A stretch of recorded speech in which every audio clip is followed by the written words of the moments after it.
Michael Ofer-Ziv is an Israeli reservist who is refusing to return to Gaza. He's one of 129 reservists who have signed a letter demanding the government do more to bring back captives. And he will stop serving, he says, until they do. My colleague Darina Boreda began by asking him what he hopes to achieve by signing the letter.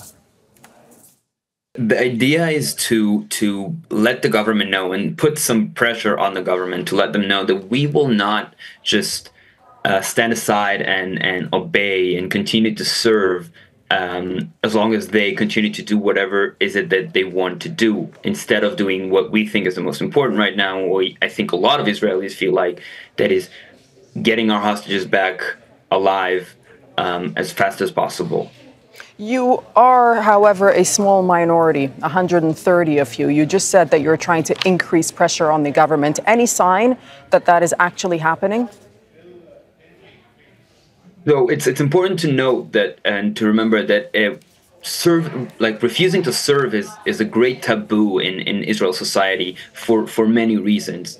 And the fact that 130 people are willing to sign their names, right, to do that is a great step. And if we talk about a few months ago, there was another letter that was signed by 40-something soldiers. So the fact that we are growing in numbers, and there are a lot of other people who believe like us or agree with us, are just not quite there to sign, on a letter like this, which is something that might be, again, is a very much taboo, and it might be a bit scary to do. I think it's a great sign on the direction we're going in the sense of, the society in Israel. When you say a lot of people, I wonder if you're able to sort of quantify that for us. And also, are you in touch with current reservists who are still in Gaza right now? And what are they telling you about how they're feeling about the unfolding genocide? So I would say I'm not in touch with anyone who's currently serving in Gaza. Not a close touch that I can tell about how they feel and what they do. I will say that some of the people who signed the letter are currently still serving, right? They say that they will refuse to serve if the situation continue to go on.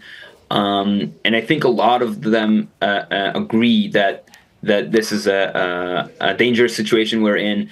What is going on in Gaza, and especially with our highest priority to get back the hostages alive.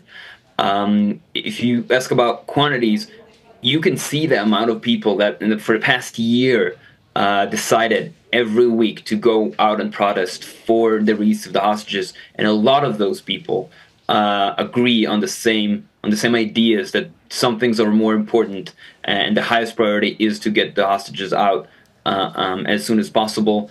And they all agree that the continuing of the military campaign in Gaza is not necessarily the right way, or even a way that will actually achieve that. Just to be perfectly clear, when you say a lot of them agree, who are you referring to here? Are you referring to reservists and soldiers who are still fighting in Gaza, or that are not on duty right now?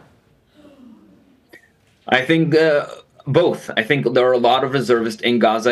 They're serving, and the way they see it, they're serving their country. They're protecting their country from things like the attack on the 7th and like what we've seen unfold on the north of Israel. They feel like they are protecting their country in this sense, and they still believe, the same breath, they believe that the right solution, that the solution to the situation is not only by doing this, that we need to seal a deal with whoever is willing to seal a deal with us on the other side, to release the hostages and end this war. You were saying just a short while ago that not serving, of course, is a taboo in Israel. So are you not concerned, you and your fellow colleagues who have signed this letter, are you not concerned that you will be facing criminally and possibly disciplinary measures?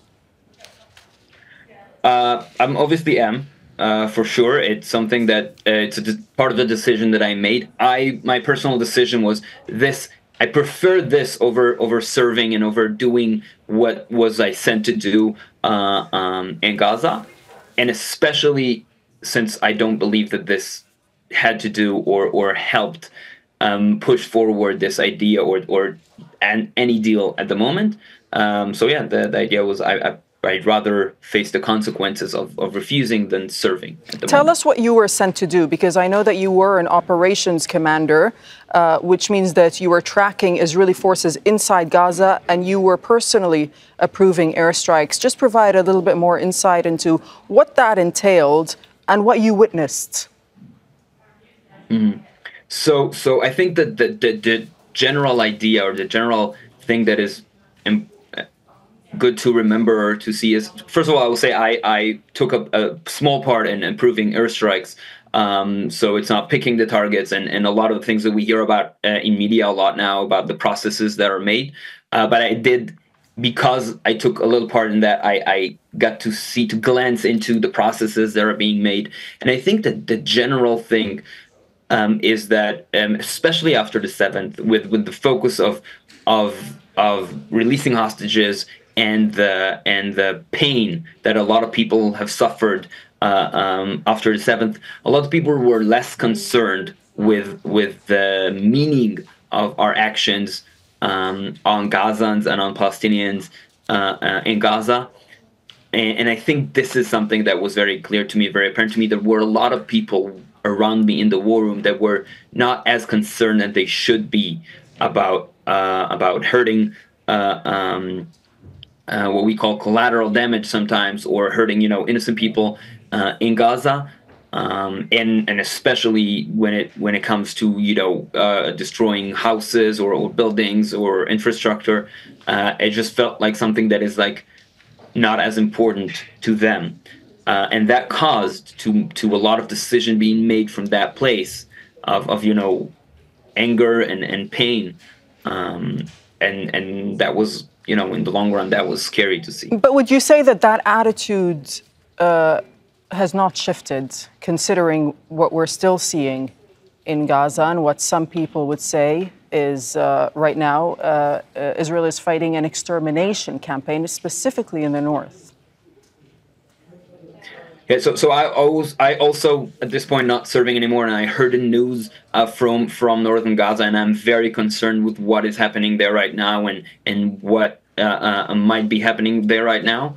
I do think that as a system, again, the system did not ever, where I was, targeted on purpose civilians or prioritized hurting Gazans, but I think that a lot of the systems are supposed to kick in order to make sure that those things are kept to the minimum or not done at all, are not functioning as they should, because of that situation of a lot of pain, a lot of anger, a lot of people are actually scared from what might happen if we let Hamas raise their heads again. So those kind of things create this reality where there is a lot of excessive damage and excessive killings, which is obviously horrible. Make sure to subscribe to our channel to get the latest news from Al Jazeera.